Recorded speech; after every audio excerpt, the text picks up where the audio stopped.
Hello, beautiful, and welcome to the Moms Talk Sex podcast with me, Mor Yelvington, your host.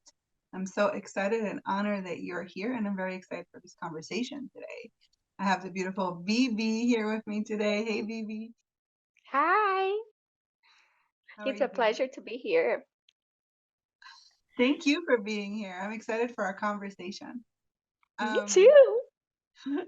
so, how about you introduce yourself and tell us a little bit about who you are and what you do? My name is Berenice Brito. I go by Bibi because I know it's a hard name for Americans to say it. I'm Brazilian, but I've been in the US for almost 20 years now. I was a nurse, a bedside nurse. I worked ICU for almost a decade, and then I went into urgent care. So I saw another aspect of nursing there. And what I always wanted was to help people.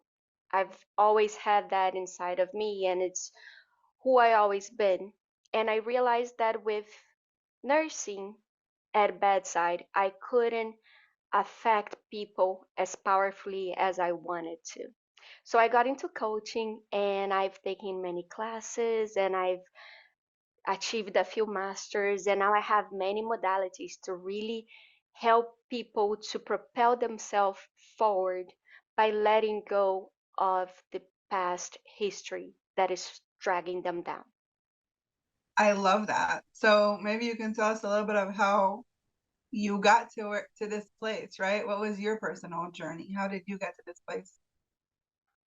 I actually was someone that lived disconnected and out of sync with myself, with the world around me.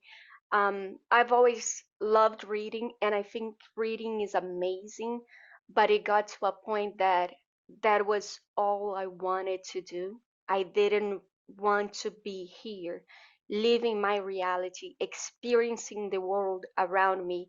I wanted to always escape into books so I could live someone else's life. And at a certain point, I realized that that was not okay. That was a sign that something was wrong, right? That I had to look for ways to feel like I wanted to be what I know, understand is being present, being able to experience fully this reality. And I went into coaching. I started following different coaches and I started getting some knowledge on YouTube, Facebook, TikTok, all those. And the more I got to know and understand and see different perspectives, the more I got drawn into mindset work. And I've realized how amazing it is to be able to notice a thought that comes up and see how that affects you, how it affects your energy, how it affects your connectedness, and then you can change it if it's not something that is working for you. So now I'm very in favor, and this is a tip for everybody that is listening. I what I do with every thought is catch it, check it, change it. So you first realize the thought, especially a negative thought. You realize you're having it, you stop, you think about it, you think why you're having it, what is bringing you, what is preventing you from getting it. And if that thought's not in sync with you, which shouldn't be if it's a negative thought, you can change it. You can reframe it in a way that will make you feel more comfortable in being yourself and doing your own things. Yeah, so how does that relate to sex? Well, after I was in my journey, I realized that my dissociation with reality started because I was sexually abused when I was a child, right? So I had that big trauma and I had that protection mechanism that I created, right? That was my coping mechanism, which was don't think about it, put it in a box, stow it away, and don't look at it. So I will tell you that for around 25 years, I didn't even think about it more than 2 times. Wow. And that's pretty insane because it's something that definitely has affected me. But I used to think, like, it's fine. It didn't do anything, and I'm still me. And, life just goes on. I don't got to think about it. But that's not true. After I started getting to know myself more, I realized that a lot of my disconnection, a lot of my issues, like until a few years ago, this is very personal, but until a few years ago, I thought I was frigid. I thought that I couldn't really enjoy sex. Yeah. And I have enjoyed sex with one partner before, and I was almost 40 years old back then. So in my entire life, having had pleasure only a few times, that's not okay. That's not normal. That's not what I'm meant to feel, right? And after I started on my own process and I use some of the modalities that I do use on other people because I know how amazing they are because they have changed me, my perception of the world, and how I feel in my body, I feel amazing. I'm happy to be me. I'm present. I'm fulfilled. I'm happy to be alive. I enjoy sex immensely. I have learned that there is more than one way to orgasm, and it's just like a whole different ball game. And since I've been through it, I want to help people to do the same. I want people to enjoy sex because pleasure is a huge part of our lives, right? But we, especially women, are very um our mind plays a huge part into enjoying sex, into enjoying pleasure, into feeling comfortable in our own bodies. Yeah, So it's so that's what I true. do now. I love that so much because I'm curious, were you, so when you started your healing journey, did you know that you were molested, or it was only after you started healing that you remembered or discovered or found out? Because what I noticed with a lot of my clients is that a lot of them don't even know that, or they don't remember. It's like they erased a part that happened. And it's not until later on in the healing journey where they discover that happened. I'll tell you, I didn't completely erase it, but I pushed so away from myself that it was even difficult to pinpoint the thoughts. I don't have a lot of memories of it. I'm still um, have most of it blocked off from my conscious self, but I know what happened, and it wasn't for me. The experience was not about pain, but what affected me most wasn't even the part of the act. It was that the person then got caught with another child, and my brain as a kid was like, I'm not enough Oh, because we're still together, right? In my brain, I thought that that person loved me, and I thought that I meant something for that person. And then he got caught with someone else, and then what what impeded, what prevented me from having pleasure, enjoying sex, was all the limiting beliefs that I created about it, that I'm not enough, that I'm not lovable, that nobody's gonna prioritize me, that nobody's gonna accept me and really love me. All those beliefs that prevented me from fully engaging in love, in sex, in relationships. And now, when I look back to all the years that I lived, my adolescence, my young adult years, I never really trusted or believed in myself and accepted myself enough to be able to be present in the moment, to be able to enjoy being with someone else. Yeah. But you got married, right? So how did that work out? I did. I've had relationships, but most of my relationships until very recently, I had always looked for men that were not people that I could actually love. Mm. I never engaged with someone that was a companion, that was a partner, someone that would be there for me. I always looked for that kind of personality that is very self-centered, that only focus on themselves. And I made myself be needed, so they needed me, so they wouldn't abandon me, right?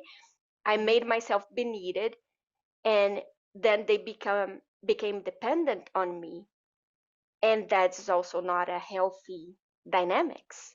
Right. So how do you make yourself needed? That's very interesting. Um, like I was in charge of doing the bills. Like I was the one that controlled all the money. I was the one that got everything done for him. Like even after we separated, he got in a car accident and he started, instead of calling his insurance, he would call me so I could solve it because I was the problem solver. Yeah. But then again, I put myself in that position, right?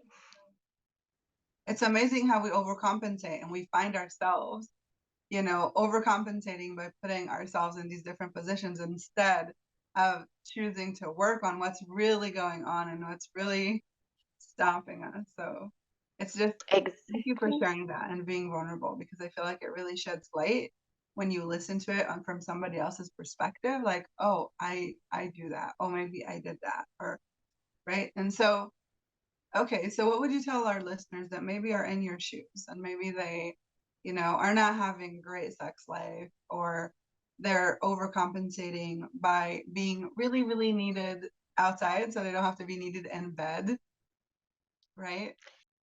What I think is the most important is to know that there is hope, to know that it's not about changing your reality or changing the people that are around you. It's about changing yourself, doing your inner work, understanding where your blocks are, what is causing you to act certain ways. That allows you to really move forward and embrace yourself, to live authentically. And once you can live authentically, your energy completely shifts and you're a different person and you attract different things in your life. Like right now, I am a very successful woman. I feel beautiful because my perception of beauty, right? Like I don't need to compare myself to other people out there. I feel the most beautiful I've ever felt in my life. I feel the most comfortable I've ever felt. Like in my process, I also lost 50 pounds without exercising or crazy dieting. Like I changed, I'm all about re-education and changing habits. And then you can get the results instead of using magical formulas to get that. So now I look at myself and, well, my body is not perfect, but it's good enough for me. I like how I am. So I feel comfortable in being naked with someone. And now I have a partner that is incredible because the kind of energy that I have nowadays attracts that kind of person. Someone that has an energy that would be just pulling away from me and just um, needing me to be the strong one or needing me to do things for them or not giving me the attention that I want. I'm not gonna accept that sort of person. Yeah. So the person that I allowed into my life is someone that is amazing for me. Yeah. And you get all that by looking inside yourself and connecting to yourself. And that opens doors that you never imagined existed. Right. That's so true. And I've seen it time and time again with my clients too. When they do the inner work when they go through the healing process, it's amazing what shows up for them. It's amazing what they're open to receive and what they're available for, right? Because when we have so much stuff going on, we just block, block, block, and it's like a big wall in front of us. And even if we want to attract intimacy, we want to attract money, we want to attract love into our life, it's like we're just blocking it over and over again without even knowing. And so I'm curious, what was the turning point for you? Like, was there a turning point where you were suddenly, wait, this is not how life is supposed to be? Like, what was that turning point? It was, and it was, I call it my wake up call, right? It was my son's birthday 3 years ago. Um, I didn't really gain much weight during the pregnancy, but like I said, I was a nurse doing bedside ICU during COVID. So at the beginning, it was very stressful, and my emotional side was destroyed, and I was completely unregulated. So I gained those 50 pounds. And on my son's birthday, a friend of mine, my best friend for the past 20 something years, took a picture of me. And I told her, "Oh no, darling, can you erase that? I look fat." She's like, "Honey, I say this with all the love in my heart. You know, you are my person. You don't look fat. You are fat." Because I had changed my body. It's not about how much weight I had or didn't have. It's how I've let myself go in a very short period of time, because that was like within 6 months that I gained all that weight. And she just opened up my eyes of, yes, it's not the picture. That's how I am. That's what I'm making my body look like. So for me, that was a huge wake up. And I was like, I I think I saw how much I have let myself go, because I had no more hope of having happiness, of having a fulfilling life or anything. So I just gave up.